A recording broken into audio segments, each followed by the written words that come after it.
Welcome to టీవీ24 news. ముందుగా headlines చూద్దాం. తెలంగాణ 10th ఫలితాలు విడుదల. 10వ తరగతి ఫలితాల్లో 98.2% ఉత్తీర్ణత. తెలంగాణ రెసిడెన్షియల్ స్కూల్లో ఏకంగా 98.7% ఉత్తీర్ణత. ఈ ఏడాది 10th పరీక్షలకు సుమారు 5,09,403 మంది విద్యార్థులు హాజరు. సింహాద్రి చందనోత్సవంలో ప్రమాదం. 7 భక్తులు మృతి. సింహాద్రి అప్పన చందనోత్సవంలో అపశృతి. 300 టికెట్ కౌంటర్ వద్ద కూలిన సిమెంట్ కూడా. 5 భక్తులు మృతి, 4 గాయాలు.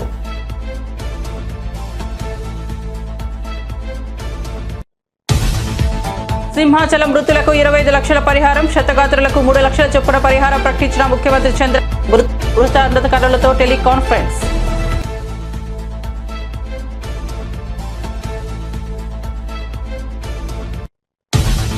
గోడ కూలుతుందని ఎవరూ అనుకోలేదు. బాధ్యులపై కఠిన చర్యలు తీసుకుంటామన్న అనిత. తాము దర్శనం చేసుకుని వచ్చాక గోడ కూలిన ప్రమాదం గురించి తెలిసిందన్న అనిత. అర్ధరాత్రి వర్షం పడుతున్న సమయంలో కూడా తాము ఇక్కడే ఉన్నామని వెల్లడి.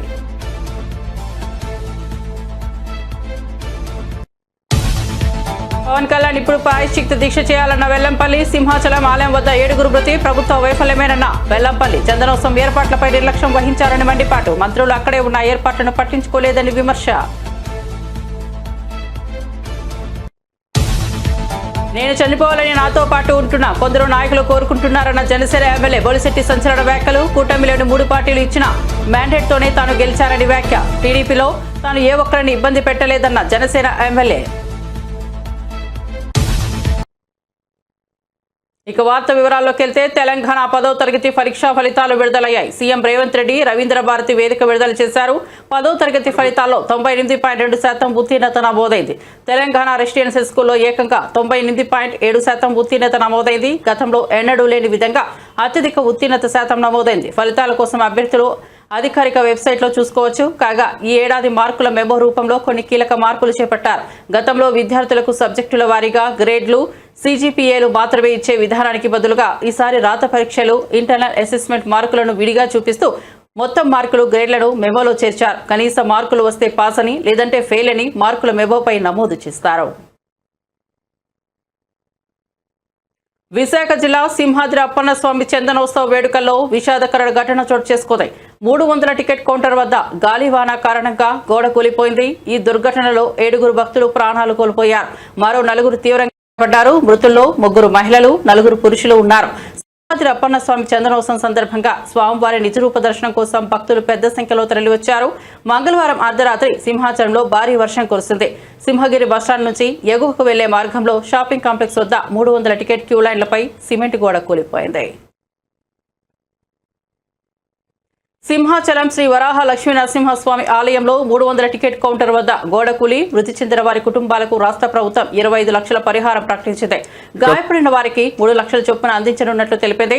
గోడ కూలి 7 భక్తులు మృతి చెందడంపై తీవ్ర దిగ్భ్రాంతి వ్యక్తం చేసిన ముఖ్యమంత్రి చంద్రబాబు నాయుడు మంత్రులు, ఉన్నతాధికారులతో టెలికాన్ఫరెన్స్ నిర్వహించారు. ఈ సందర్భంగా పరిహారం అందజేయాలని ఆదేశించారు. అలాగే బాధిత కుటుంబ సభ్యులకు దేవాదాయ శాఖ పరిధిలోని ఆలయాల్లో అవుట్ సోర్సింగ్ విధానంలో ఉద్యోగం కల్పించాలని సూచించారు.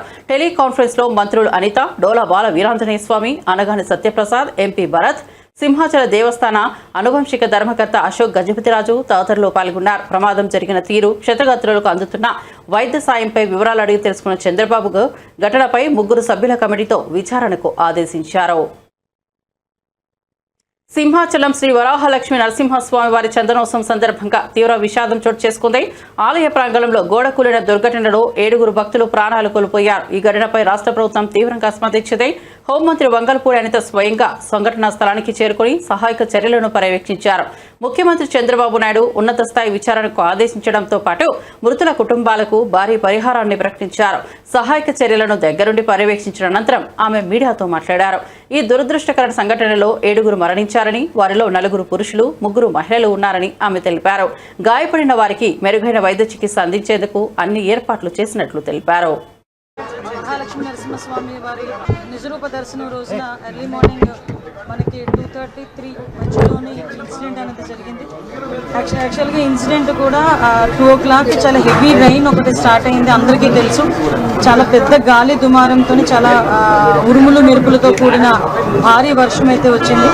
ప్రాథమిక నివేదిక ప్రకారం ఆ వర్షం ఏదైతే వచ్చిందో వాటర్ అంతా కూడా ఆ లూజ్ సాయిల్ మూలన వాటర్ అంతా కూడా కొంచెం లోపలికి దిగి ఆ గోడ కూలింది అన్నది ఒక ప్రాథమిక సమాచారం ప్రకారం వచ్చిన నివేదిక. ఇంకా కూలంకషంగా మా వాళ్ళందరూ కూడా ఒకసారి ఎంక్వైరీ చేస్తున్నారు. అట్ ద సేమ్ టైం అక్కడ 300 రూపీస్ క్యూ లైన్ ఉంది. ఆ క్యూ లైన్ అక్కడ జస్ట్ కరువు ఉంటుంది అనమాట. అంతవరకు అంత హెవీ క్రౌడ్ కూడా లేరు. ఫస్ట్ కరువు మూలన ఒక జస్ట్ కొంచెం క్రౌడ్ అక్కడ ఉన్నారు. అది మూవ్ అవుతూనే ఉన్నారు. ఎక్కడ కూడా మనకి ఆగిపోవడం కానీ అంటువేం లేదు. చాలా అన్ఫార్చునేట్ థింగ్, ఆ గోడ పడిపోవడం వలన సుమారుగా 7 ప్రాణాలు కోల్పోవడం జరిగింది. అందులో 4 పురుషులు ఉన్నారు, 3 స్త్రీలు ఉన్నారు. ఇంకా మిగతా రెస్క్యూ ఆపరేషన్స్ కూడా జరుగుతున్నాయి. ఈ సంఘటన జరిగినది అని తెలిసిన వెంటనే ఇమీడియట్గా ఎస్డిఆర్ఎఫ్ బృందాలు, ఫైర్ డిపార్ట్మెంట్, పోలీస్ డిపార్ట్మెంట్, అదేవిధంగా ఇక్కడ పనిచేస్తున్న వాలంటీర్స్ చిన్నపిల్లలైనా వాళ్ళకి చేతులెత్తి దండం పెట్టాలి. నిజంగా వాలంటీర్స్ అయితే ఇమీడియట్గా కొంతమందిని బయటకు తీసుకొచ్చి అప్పటికప్పుడు హాస్పిటల్ కూడా తరలించారు. ఎన్డీఆర్ఎఫ్ టీం కూడా ఆన్బోర్డ్ అయింది. ఎన్డీఆర్ఎఫ్ టీములు 2, ఎస్డీఆర్ఎఫ్ టీంలో ఒక 2, fire department and police department అందరూ కలిసి రెస్క్యూ ఆపరేషన్స్ కూడా చేస్తున్నారు. మొత్తం అంతా క్లియర్ చేస్తున్నారు. అందరూ కూడా చనిపోయిన వాళ్ళ కుటుంబాలందరికీ కూడా ప్రగాఢమైన సంతాపం తెలియజేసుకుంటున్నాం. గవర్నమెంట్ తరఫున కూడా మాక్సిమం అన్ని ప్రికాషన్స్ తీసుకున్నాం. కేవలం ఈ భారీ వర్షము అదేవిధంగా గాలి దుమారం వల్ల మాక్సిమం జరిగిన ఇన్సిడెంట్ ఇది ఒక యాక్సిడెంట్. కన్స్ట్రక్షన్ ఫెయిల్యూర్ కూడా ఉందంటూ కూడా అన్ని యాంగిల్స్ నుండి మేము దర్యాప్తు చెప్తామండి. ఇది ఏ టైంలో కన్స్ట్రక్ట్ జరిగింది, ఏ స్కీమ్లో కన్స్ట్రక్ట్ జరిగింది, ఎవరు కాంట్రాక్టరు, ఎవరు ఇంజనీరు, ఎవరు క్వాలిటీ కంట్రోల్ ఎవరు చేశారు, ఎవ్రీథింగ్ మేము ఇందులో ఎంక్వైరీ చేసుకుంటాం. ఎందుకంటే ఇక్కడ ప్రాణాలు కోల్పోయారు. ఈజీగా వదిలేయాల్సిన అవసరం ఏం లేదు.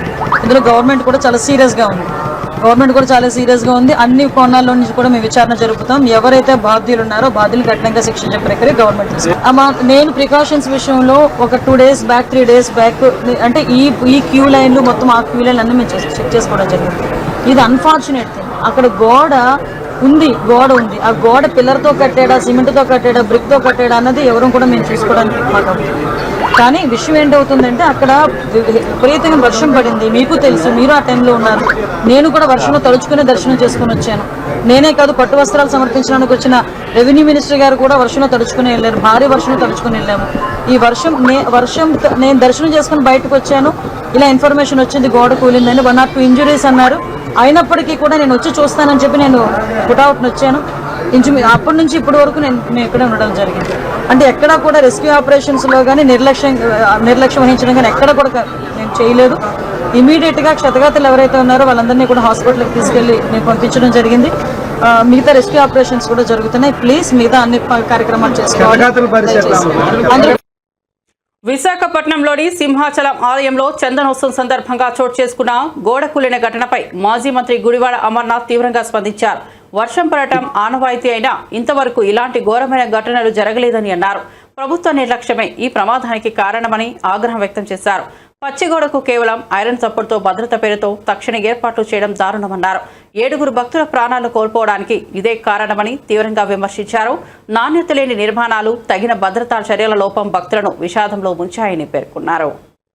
ప్రాంతానికి ఇలవేల్పైనటువంటి శ్రీ వరాహ లక్ష్మీ నరసింహస్వామి వారి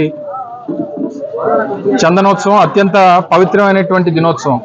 సింహాచలం శ్రీ వరాహ లక్ష్మీ నరసింహస్వామి వారి చందనోత్సవాన్ని నిజరూప దర్శనానికి వచ్చేటువంటి పరిస్థితులు ఉండేటువంటి పవిత్రమైనటువంటి రోజు ఒకే ఒక రోజు. ప్రభుత్వం తాలూకా చేతకానితనం, ఇంతమంది భక్తులు వస్తారని చెప్పి తెలిసి చేయాల్సినటువంటి ఏర్పాట్లు కూడా, అంటే చందనోత్సవం అనేటువంటిది ప్రతి సంవత్సరం ఏ రోజు వస్తుంది అనేటువంటిది డిపార్ట్మెంట్ తెలుస్తుంది. ఏ రోజుకి ఏర్పాట్లు అనేటువంటి పూర్తి చేయాలనేటువంటిది అది ప్రభుత్వం తాలూకా బాధ్యత. కేవలం 3 రోజుల 4 రోజుల క్రితం గోడ కట్టి దానికి కనీసం క్యూరింగ్ చేయకుండా గోడ కట్టాల్సినటువంటి రూల్స్ అండ్ రెగ్యులేషన్స్ ఏవైతే ఉన్నాయో, లేదా దానికి సంబంధించిన టెక్నికల్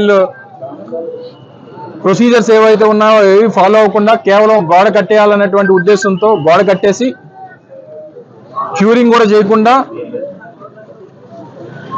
ఈరోజు నిన్న రాత్రి సహజంగా మీ అందరికీ తెలుసు ఆనవాయితీ ప్రకారం, మరి ఆ దేవుడి కృప ఏంటో తెలియదు కానీ చందనోత్సవం అంటే వర్షం అనేటువంటిది ప్రతి చందనోత్సవానికి ఆ దేవుడి లేలో ఏంటో తెలియదు కానీ ప్రతి సంవత్సరం చందనోత్సవం రోజున వర్షం పడుతుంటది ఈ ప్రాంతంలో అనేటువంటిది ఈ ప్రాంతంలో ఎవరిని అడిగినా చెప్తారు. సరే గాలి వచ్చింది, వాన వచ్చింది, ఇవన్నీ ప్రభుత్వానికి సాకుల్లా కనబడొచ్చు కానీ మీరు చేసినటువంటి ప్రక్రియలో ఆ గోడకి భక్తులకు సంబంధించినటువంటి ఈ టెంట్లు వేయడానికి, ట్రస్సులు వేయడానికి ఏదైతే ఏర్పాట్లు చేశారో ఆ క్యూరింగ్ ఉన్నటువంటి గోడకు తీసుకుని వచ్చి ట్రస్సులన్నీ కూడా తగిలించి దానికి మేకులు కొట్టి పూర్తిగా ఆ గోడను సపోర్ట్ కింద తీసుకొని ఏర్పాట్లన్నీ కూడా చేశారు. ఒక పక్క గాలి, ఒక పక్క ఇప్పుడే పైలా ప్రవీణ్ అని చెప్పి ఇందులో గాయపడినటువంటి యువకుడిని విమ్స్ హాస్పిటల్లో తనని పరామర్శించి రావడం జరిగింది. ప్రత్యక్ష సాక్షి ఆ అబ్బాయిని అడిగాం, ఏం జరిగింది, ఎలా జరిగింది ఏంటి అని అంటే క్లియర్ చెప్పాడు. సార్, పెద్ద గాలి వేసింది, గోడ ఫ్లెక్స్ ఊగినట్టు ఊగింది సార్. అది ఆ చీకట్లో మాకు లైటింగ్ కూడా లేదు ఆ టైంలో. అది గోడో లేకపోతే ఫ్లెక్సో ఏంటో తెలియలేదు. కళ్ళు మూసి చేసి లోపు మొత్తం గోడంతా కూలిపోయింది, కిందన ఉండిపోయారు. నాకేమో ఆ కుర్రాడికేమో ఐరన్ ట్రస్ ఏదైతే ఉంటుందో అది వచ్చి కాలు మీద పడిపోయి ఆ యాంకిల్ బ్రోన్ అనేటువంటిది ఫ్రాక్చర్ అయ్యింది. అంటే క్యూరింగ్ ఉన్నటువంటి గోడకు తీసుకుని వచ్చి ఆ గోడ ఇది కూడా మీరు చూస్తే ఇది కాంక్రీట్ తో సహజంగా మీరు చూడండి, మీరు ఎక్కడన్నా ఆ కొండ చర్యలు ఉన్నటువంటి ప్రాంతంలో రిటైనింగ్ వాల్ కట్టినప్పుడు కాంక్రీట్ వాల్స్ కడతారు. మీరు చూడండి, హనుమంతవాగ్ జంక్షన్ లో కానీ లేకపోతే ఇతర ప్రాంతాల్లో కానీ కొండవాళ్ళ ప్రాంతాలు ఎక్కడున్నా సరే కట్టాల్సినటువంటిది కాంక్రీట్ వాల్. ఇలాంటి ఫ్లై యాష్ బ్రిక్స్ తీసుకొని వచ్చి కడితే ఇది పరిస్థితి. దీని క్యూరింగ్ లేదు, మధ్యలో కావాల్సినటువంటి కాంక్రీట్ పిల్లర్స్ లేవు, క్యూరింగ్ అనేటువంటిది జరగలేదు. దానికి తీసుకొని వచ్చి ఐరన్ ట్రస్లు అన్ని కూడా తీసుకొని వచ్చి ఏర్పాట్లకు సంబంధించినటువంటివి అన్ని ఇదే గోడకి వారు కొడితే దీని నాణ్యత ఇది. ఆ చుట్టుపక్కల ఉన్నటువంటి మీరు కూడా పత్రికా సోదరులు కూడా ఉన్నారు ఇందులో, మీరందరూ కూడా దగ్గర నుంచి చూసుంటారు. ఈ పక్కన ఉన్నటువంటి సింహాచలం శ్రీ లక్ష్మీనరసింహస్వామి చందనోత్సవంలో గోడకూలి 7 భక్తులు మరణించడం ప్రభుత్వ వైఫల్యం వల్లే జరిగిందని వైసీపీ నేత మాజీ మంత్రి వెల్లంపల్లి శ్రీనివాస్ ఆరోపించారు. హైదరాబాద్లోని తన నివాసంలో మీడియాతో మాట్లాడిన ఆయన ఈ దుర్ఘటనకు కూటమి ప్రభుత్వ నిర్లక్ష్యమే కారణమని విమర్శించారు. చందనోత్సవానికి లక్షలాదిగా భక్తులు వస్తారని తెలిసినా ప్రభుత్వం సరైన ఏర్పాట్లు చేయడంలో ఉదాసీనంగా వ్యవహరించిందని వెల్లంపల్లి అన్నారు. నాసిరకం పనుల వల్లే ఈ ప్రమాదం జరిగిందన్నారు. సమీక్షా సమావేశాల్లో పాసుల పంపిణీపై చర్చించారే తప్ప భక్తుల భద్రత, సౌకర్యాలపై దృష్టి పెట్టలేదని ఆరోపించారు. మంత్రులు అక్కడే ఉన్న ఏర్పాట్లను పట్టించుకోలేదని, కనీసం టాయిలెట్ సౌకర్యం కూడా కల్పించకపోవడం ప్రభుత్వ నిర్లక్ష్యానికి నిదర్శనమని అన్నారు. విజయవాడ నగరంలో ఎన్ని దేవాలయాలు కూల్చేశారు. ఆ దేవతామూర్తుల్ని మున్సిపల్ కార్పొరేషన్ వ్యాలంలో తరలించడం మనం చూసాం. మున్సిపల్ చెత్త బండుల్లో దేవుడి విగ్రహాలు తీసుకెళ్లిన పరిస్థితి 2014 నుంచి 19 టైంలో చూసాం. అలాగే గోదావరి పుష్కరాల్లో దాదాపుగా సుమారుగా 29 మంది పబ్లిసిటీ పిచ్చి కోసం 29 మంది చనిపోయడం చూశాం. ఇలా దుర్మార్గంగా కూటమి ప్రభుత్వం వచ్చిందంటే హిందూ భక్తులందరికీ కూడా చనిపోవడం అనేది ఒక ఆనవాయితీగా ఈ కూటమి ప్రభుత్వం పనిచేస్తుంది. అదేవిధంగా ఈరోజు సింహాచలంలో 7 చనిపోవడం అనేది ఇది ఎంతవరకు సమంజసం? కూటమి ప్రభుత్వం ఏం చేస్తుంది? ఏర్పాట్లు సింహాచలం దేవాలయంలో ఎందుకు ఏర్పాట్లు చేయలేదు? ఏదో చంద్రోత్సవానికి చంద్రబాబు గారు వస్తారు, పవన్ కళ్యాణ్ గారు వస్తారు, విఐపీలు వస్తారని చెప్పని అడావుడిగా నాసురకంతో ఒక గోడ నిర్మించారంట. అది 4 రోజుల్లో గోడ నిర్మించారంట. దానివల్ల ఈరోజు భక్తులు చనిపోవాల్సిన పరిస్థితి. అంటే లక్షలాది మంది భక్తులు వచ్చేటప్పుడు కనీసం నిర్మాణాలు చేపట్టే దాంట్లో క్వాలిటీ కానీ టైం కానీ చూసుకోవాల్సిన పని లేదా అంటున్నా. వీళ్ళు చందనోత్సవం మీటింగుల్లో చేసేది ఏంటంటే రివ్యూ మీటింగ్ ఒకసారి జరిగింది. ఆ మీటింగ్లో ఎమ్మెల్యేలు నాకు టికెట్లన్నీ, మీకు టికెట్లన్నీ, మాకు పాసులన్నీ, మాకు గౌరవం లేదని చెప్పని సాక్షాత్తు అక్కడ ఎమ్మెల్యే బండారు సత్యనారాయణమూర్తి గారు మాట్లాడారు. ఆల్రెడీ వాళ్ళు టికెట్లు పాసుల కోసం మాట్లాడారు తప్ప భక్తుల సౌకర్యాల్లో కానీ భక్తుల అక్కడ అవసరానికి కావాల్సిన పనుల్లో కానీ ఎక్కడా కూడా చొరవ చూసిన పరిస్థితి లేదు. హోమ్ మినిస్టర్ అదే జిల్లాలో ఉంటారు. అదేవిధంగా మన ఎవరో రెవెన్యూ మినిస్టర్ గారు ఉన్నారంటే అక్కడ, మరి ఎండోమెంట్ మినిస్టర్ గారు వెళ్ళారో వెళ్ళలేదో తెలియదు. కనీసం అక్కడ మహిళలు చెప్తున్నారు, ఈరోజు టీవీలో చూస్తుంటే మనకు అర్థమవుతుంది, కనీసం బాత్రూమ్ సౌకర్యాలు కూడా ఏర్పాటు చేయలేదు ఈ కూటమి ప్రభుత్వం అనేది అక్కడున్న భక్తుల నుంచి వచ్చిన ఆవేదన. ఇందులో ఏదో అపచారం జరిగిందని మాత్రం మాకు అర్థమవుతుంది. డెఫినెట్ గా ఈ కూటమి ప్రభుత్వం దేవాలయాల దాంట్లో కానీ హిందూ దేవుళ్ళలో కానీ హిందూ భక్తుల్లో ఏదో అపచారం జరుగుతుందని మాత్రం అర్థమవుతుంది. ఎందుకంటే మొన్నటికి మొన్న ముక్కోటినాడు దాదాపు 4 నెలల వస్తుంది ఇంచుమించుగా. ఎప్పుడు కూడా తిరుపతి చరిత్రలో ఎప్పుడైతే తిరుపతి చరిత్రలో 6 చనిపోయిన పరిస్థితి చూసామా? 6 చనిపోయారు. దాదాపు 40 మంది పైన పడి వాళ్ళందరికీ కూడా వివిధ రకాలుగా ఇబ్బందులు పడి వాళ్ళ ప్రాణాలు ఏం కోల్పోలేదు. అది వచ్చినప్పుడు కూడా కనీసం ఈ సింహాచలం చందనోత్సవానికి మనం బాధ్యత తీసుకోవాలని చెప్పని కనీసం ఈ కూటమి ప్రభుత్వం చర్యలు తీసుకోకపోవడం చాలా బాధాకరం. నేను గౌరవ డిప్యూటీ సీఎం గారికి మీ ద్వారా కోరుకుంటున్నాను, జరగని అపచారానికి మీరు దీక్షలు చేశారు, చాలా బాగానే ఉంది పని, దీక్షలు చేశారు. అది జరిగిందా జరగలేదో వెంకటేశ్వర స్వామి ఆ కోర్టులో తీర్పులు చెప్తాయి. కానీ ఇప్పుడు జరిగిన అపచారాలు, టీటీడీలో 6 చనిపోయారు, సింహాచలంలో ఇప్పటికి 7 చనిపోయారు. ఇప్పుడు చేయాలి మీరు దీక్షలు, ఇప్పుడు చేయాలి మీరు సంప్రోక్షణలు. ఎన్నికల ముందే రాజకీయ స్వార్థంతో ఎన్డీఎస్ఏ తుది నివేదిక విడుదల చేసిందని బీఆర్ సీనియర్ నేత మాజీ మంత్రి హరీష్ రావు తీవ్ర వ్యాఖ్యలు చేశారు. గతంలో కేంద్ర సంస్థలైన ఈడీ, సిబిఐ ఎలా వాడారో ఇప్పుడు అదే తరహాలో ఎన్డీఎస్ఏను కూడా రాజకీయ ప్రయోజనాల కోసం వాడుతున్నారని ఆరోపించారు. అసెంబ్లీ ఎన్నికల ముందు ప్రాథమిక నివేదిక, పార్లమెంట్ ఎన్నికల ముందు ఇంటర్రిమ్ రిపోర్ట్, ఇప్పుడు రజతోత్సవ సభ ముందు తుది నివేదిక అంటూ బీజేపీ, కాంగ్రెస్ కలిసి కుట్ర చేశాయని అన్నారు. ఇది సాంకేతిక సంస్థ నివేదిక కాదని, పూర్తిగా రాజకీయ ప్రేరేపిత నివేదిక అని విమర్శించారు. తాము అన్ని ఆధారాలతో నిజాన్ని త్వరలో ప్రజల్లో ఉంచుతామని హరీష్ రావు స్పష్టం చేశారు. కూడా మీరు ఒకసారి గమనిస్తే అప్పటికే ఎలక్షన్ కోడ్ ఆఫ్ కండక్ట్ వచ్చింది. కాళేశ్వరం ఇన్సిడెంట్, మేడిగడ్డ ఇన్సిడెంట్ జరిగిన రోజు మేడిగడ్డకు పిల్లర్లు 2 కుంగిపోయిన రోజుకు అప్పటికే మోడల్ కోడ్ ఆఫ్ కండక్ట్ ఈ రాష్ట్రంలో అమల్లో ఉంది. ఎందుకు ఈ మాట ఆ డేట్ చూస్తే ఒకసారి మనకు election model code of conduct ఎప్పుడు అమల్లోకి వచ్చిందంటే October 9th model code of conduct వచ్చింది. ఈ ఇన్సిడెంట్ జరిగిందేమో 21st October జరిగింది. కానీ మీరు గమనిస్తే ఏం జరిగింది, ఎన్డీఎస్ఏ ఎంత వేగంగా స్పందించిందంటే ఆనాడు అసెంబ్లీ ఎన్నికల ముందు బీజేపీకి లబ్ధి చేకూర్చే విధంగా ప్రిలిమినరీ రిపోర్టు ఎప్పుడు ఇచ్చింది, 1st November, అంటే జస్ట్ విత్ ఇన్ 1 వీక్ కూడా కాదు, ఇన్సిడెంట్ జరిగిన 2 రోజుల్లో వచ్చింది. 4 రోజుల్లోనే ప్రాథమిక నివేదిక ఇచ్చింది. అంటే అసెంబ్లీ ఎన్నికల ముందు ప్రాథమిక నివేదిక, పార్లమెంట్ ఎన్నికల ముందు మధ్యంతర నివేదిక, బీఆర్ఎస్ రజతోత్సవం జరిగేటప్పుడు తుది నివేదిక. ఇది రాజకీయం కాకపోతే ఏంది?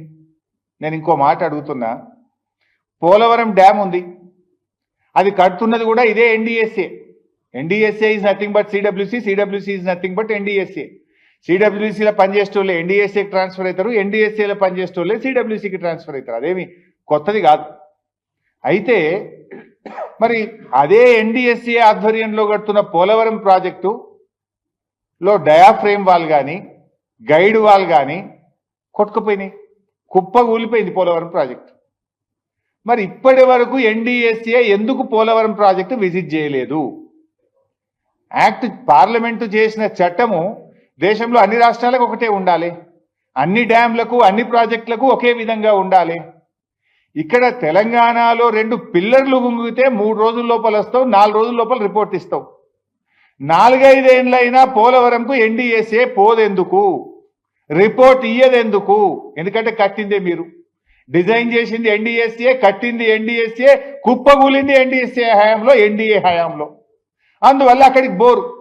ఇక ఉత్తమ్ కుమార్ రెడ్డి గారు ఎన్డీఎస్ఏ ఏదో ప్రపంచ ప్రఖ్యాతి కలిగిన సంస్థ, ఇక దీనంత గొప్పది లేదు, దీంట్లో ఉన్నంత నిష్ణాతులైన ఇంజనీర్లు ఈ ప్రపంచంలో లేరు అని చెప్తాడు. మరి ఆ ఎన్డీఎస్ఏ కట్టిన పోలవరం కుప్పగూలిపోయింది, 5 ఏళ్ళైనా అక్కడికి ఎందుకు పోలేదు? ఇది ఎందుకు నేను చెప్పాల్సి వస్తుందంటే ఎన్డీఎస్ఏ ఎన్డీఏ జేబు సంస్థగా మారింది. ఈ దేశంలో ఈడీ, సిబిఐలను ఎట్లా వాడుతున్నారో ఎన్డీఎస్ఏను కూడా అదే పద్ధతిలో వాడుతున్నారనడానికి ఇది ఒక నిదర్శనము. అసెంబ్లీ ఎన్నికల ముందు ప్రాథమిక నివేదిక, పార్లమెంట్ ఎన్నికల ముందు మధ్యంతర నివేదిక, సిల్వర్ జూబ్లీ ముందు తుది నివేదిక. 5 ఏళ్ళైనా పోలవరంకు పోరు, ఏ నివేదిక ఇయ్యరు. అంటే ఇది ఒక రాజకీయ పరమైనటువంటి ఒక కుట్రతో కాంగ్రెస్, బీజేపీలు కుమ్మక్కై చేస్తున్నటువంటి విషయం ఇవాళ స్పష్టంగా అర్థమవుతా ఉంది. యాక్చువల్లీ ఎన్డీఎస్ఏ రిపోర్ట్ కూడా మీరు ఒకసారి గమనిస్తే అప్పటికే ఎలక్షన్ కోడ్ ఆఫ్ కండక్ట్ వచ్చింది. కాళేశ్వరం ఇన్సిడెంట్, మేడిగడ్డ ఇన్సిడెంట్ జరిగిన రోజు మేడిగడ్డకు టీడీపీ సీనియర్ నేత మాజీ మంత్రి దేవినేని ఉమామహేశ్వరరావు కుమారుడు వివాహ వేడుక ఘనంగా జరిగింది. విజయవాడ నగర శివారు కంకిపాడులో జరిగిన ఈ వేడుకకు తెలంగాణ సీఎం రేవంత్ రెడ్డి, సుప్రీంకోర్టు విశ్రాంత ప్రధాన న్యాయమూర్తి జస్టిస్ ఎన్వి రమణ, ఏపీ మంత్రి నారా లోకేష్ తో పాటు తెలుగు రాష్ట్రాలకు చెందిన పలువురు ముఖ్య నేతలు హాజరయ్యారు. నూతన వధూవరులు నిహార్ సాయి, నర్మదలను వారు ఆశీర్వదించారు.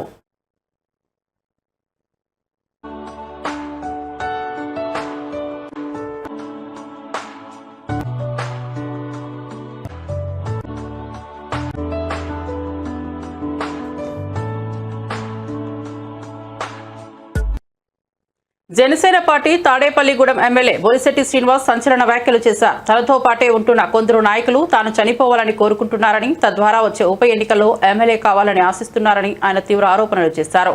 తాడేపల్లిగూడెంలో మీడియాతో మాట్లాడుతూ ఆయన వ్యాఖ్యలు చేశారు. నేను పోతే ఉప ఎన్నిక వస్తుంది, ఆ సీట్లో ఎమ్మెల్యే అయిపోవాలని కొందరు ఆశపడుతున్నారంటూ బొలిశెట్టి వ్యాఖ్యానించారు.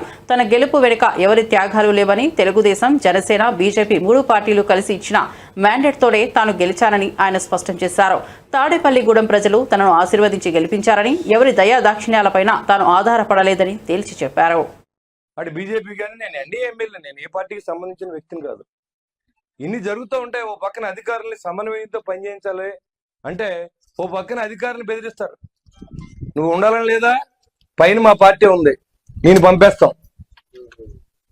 ఏం పంపేస్తారు మీరు? నేను ఎన్డీఏ ఎమ్మెల్యేని, నేనేమి వైఎస్ఆర్సీపీ ఎమ్మెల్యేని కాదు. ఇక్కడ అధికారులను కూడా పరిరక్షణ చేసుకోవాల్సిన అవసరం ఉంది. అధికారులకు అవసరం నాకు పూర్తిగా ఉంది. అధికారులు చేయకపోతే నేను చేయలేను.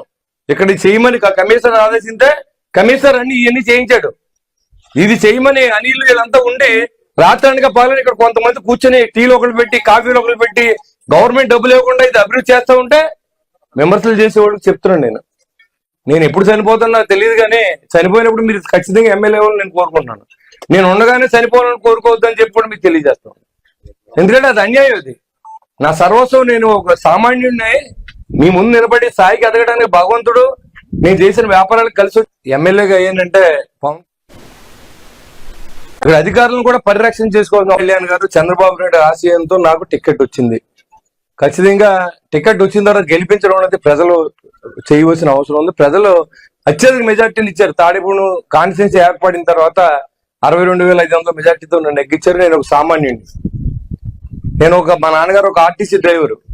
ఆ స్టేజ్ నుంచి ఒక ఎమ్మెల్యే ఎదగడానికి నా జీవితం అంతా కష్టపడ్డాను. ఇవాళ చాలా మంది మాట్లాడుతుంటే చాలా బాధేస్తుంది. ఎందుకంటే ఎలా ఉందంటే నాతో ఉన్న కొంతమంది వ్యక్తులు నేను చనిపోతే బాగుండు, వెంటనే నాకు బై ఎలక్షన్ వస్తే నెగ్గితే ఎమ్మెల్యేని అయిపోతారన్న విధంగా ఆలోచన చేయడానికి నేను భరించలేకపోతున్నాను దాన్ని. నేను గెలిచిన తర్వాత నిరంతరం ప్రజల కోసమే పనిచేస్తా ఉన్నా. నా సొంత వ్యాపారం మానేశాను. నేను ఎక్కడా కూడా ఎవరిని ఇబ్బంది పెట్టలేదు. ఇటు తెలుగుదేశం మిత్రులు కానీ, అటు జనసేన కానీ, అటు బీజేపీ కానీ. నేను ఎన్డీఏ ఎమ్మెల్యే, నేను ఏ పార్టీకి సంబంధించిన వ్యక్తిని కాదు.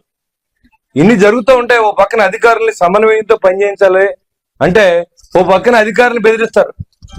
నువ్వు ఉండాలని లేదా, పైన మా పార్టీ ఉంది, నేను పంపేస్తాం. తిరుమల శ్రీవారిని క్రికెటర్లు రజిత్ పాటిదార్, జితేష్ శర్మ దర్శించుకున్నారు. వీఐపీ ప్రారంభ విరామ దర్శన సమయంలో వారు స్వామివారి సేవలో పాల్గొన్నారు. మహిళా క్రికెటర్ శ్రేయాంక పాటిల్ స్వామివారిని దర్శించుకున్నారు. అంతకుముందు టీటీడీ అధికారులు వీరికి స్వాగతం పలికి దర్శన ఏర్పాట్లు చేశారు. దర్శనానంతరం రంగనాయకుల మండపంలో క్రికెటర్లకు పండితులు ఆశీర్వచనం చేసి స్వామివారి తీర్థ ప్రసాదాలను అందజేశారు.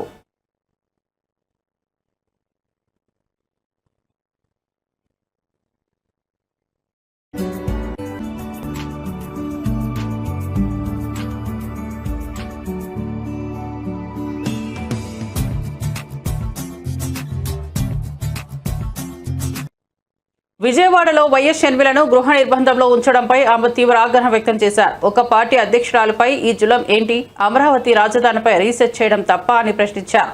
ఈ చర్యకు కారణం స్పష్టంగా చెప్పాలని ముఖ్యమంత్రి చంద్రబాబు నాయుడు, హోంమంత్రి అనితను డిమాండ్ చేశారు. ఈ రోజు నన్ను హౌస్ అరెస్ట్ చేశారు. ఏమండి, మన ఆంధ్ర రాష్ట్రంలో పబ్లిక్ ఇష్యూస్ గురించి మాట్లాడకూడదా? మీటింగ్లు పెట్టుకోకూడదా? ఏదైనా మీటింగ్లు ప్లాన్ చేస్తే హౌస్ అరెస్ట్ చేస్తారా? ఇదే కూటమి వైఖరియా? ఇలాగే ఉండబోతుందా? అదిగో పోలీస్ వ్యాన్, అది కవర్ చేయండి. వ్యాన్లు పోలీసులను దించారు. మేము కాదు కదా ఇక్కడ లా అండ్ ఆర్డర్ ప్రాబ్లం సృష్టిస్తున్నది, మేము కాదు కదా ఇక్కడ ప్రజలకు అన్యాయం చేస్తున్నది. ఎవరు చేస్తున్నారు? ఒక స్పెషల్ స్టేటస్ విషయంలోనైనా, ఒక పోలవరం విషయంలోనైనా, ఒక రాజధాని విషయంలోనైనా ఎవరు అన్యాయం చేస్తున్నారండి? కనీసం ప్రతిపక్షంలో ఉన్న వాళ్ళం మేము కనీసం ప్రశ్నించడానికి, మేము మీటింగ్లు పెట్టుకొని యాక్షన్ ప్లాన్ ఏంటో డిసైడ్ చేయడానికి కూడా మాకు అధికారం లేదా? మేము అమరావతి క్యాపిటల్ కమిటీని వేస్తేనే మీకంత భయం అయితే, ఇక మేము ఏదైనా ప్రొటెస్ట్ చేయాలనుకుంటే ఇక అసలు మమ్మల్ని చంపేస్తారో ఏమో. దేనికి వాడతారో మీ పోలీస్ ఫోర్స్ని? దేనికి వాడాలనుకుంటున్నారు? మీకు గులాంగిరి చేయించుకోవాలనుకుంటున్నారా? కూటమి సర్కార్ ఆన్సర్ చెప్పాలి. ఇది చాలా చాలా అన్యాయం. ఇంకోసారి నెవర్ డూ దిస్. మీ పోలీసులు వచ్చారు, నన్ను హౌస్ అరెస్ట్ చేశారు, ఆ క్రమంలో నా మీద చెయ్యి కూడా వేశారు. This is not right. మహిళల మీద దిస్ కెనాట్ బి టాలరేటెడ్. ఇది మీకే అవమానకరం. Never ever do this again. House అరెస్ట్లు ఎందుకు చేస్తారండి? మాకు ఏ హక్కు లేదండి? ధర్నాలు చేసుకునే హక్కు లేదా? ప్రొటెస్ట్లు చేసే హక్కు లేదా? ప్రజల తరఫున ప్రశ్నించే హక్కు లేదా? నియంతల్లా మారకండి. Thank you. ఎన్ని గంటల నుంచి మిమ్మల్ని ఆపే ప్రయత్నం చేశారు? పొద్దున 8 గంటల నుంచి 8 గంటలకో 7:30కో నాకు తెలిసింది. అప్పటి నుంచి వెహికల్స్ లో పోలీసులు ఉన్ననే ఉన్నారు. ఎన్నిసార్లు మేము బయటికి వెళ్తామన్నా హౌస్ అరెస్ట్ అని చెప్తూనే ఉన్నారు. This is not right. మీకున్నది police force law and order కాపాడడానికి. ఇప్పటికే మహిళల మీద జరిగే అత్యాచారాలలో ఆంధ్ర. బులెటిన్ ముగించే ముందు హెడ్లైన్స్ మరోసారి చూద్దాం. తెలంగాణ 10th ఫలితాలు విడుదల. 10వ తరగతి ఫలితాల్లో 98.2% ఉత్తీర్ణత. తెలంగాణ రెసిడెన్షియల్ స్కూల్లో ఏకంగా 98.7% ఉత్తీర్ణత. ఏడాది 10th పరీక్షలకు సుమారు 5,09,403 మంది విద్యార్థులు హాజరు. సింహాద్రి చందనోత్సవంలో ప్రమాదం. 7 భక్తుల మృతి. సింహాద్రి అప్పన చందనోత్సవంలో అపశృతి. 300 టికెట్ కౌంటర్ వద్ద కూలిన సిమెంట్ గోడ. 7 భక్తుల మృతి, 4 గాయాలు.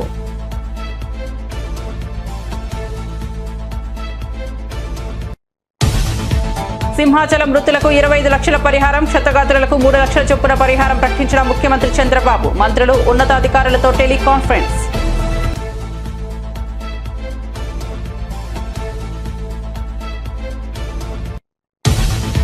గోడ కూలుతుందని ఎవరూ అనుకోలేదు. బాధ్యులపై కఠిన చర్యలు తీసుకుంటామన్న అనిత. తాము దర్శనం చేసుకుని వచ్చాక గోడ కూలిన ప్రమాదం గురించి తెలిసిందన్న అనిత. అర్ధరాత్రి వర్షం పడుతున్న సమయంలో కూడా తాము అక్కడే ఉన్నామని వెల్లడి.